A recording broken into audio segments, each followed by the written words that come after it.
How to create Citizens Bank account online. In this quick tutorial I'll show you how to create a Citizens Bank account online, so let's get started. Open your browser and go to citizensbank.com. On the homepage, find the Open an Account button and click on it to begin the process.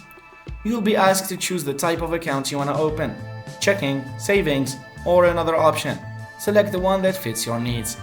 Enter your personal details, including your name, address, phone number, and social security number. This information is needed to verify your identity. Set up a username and password to access your account online, and make sure to choose a secure password.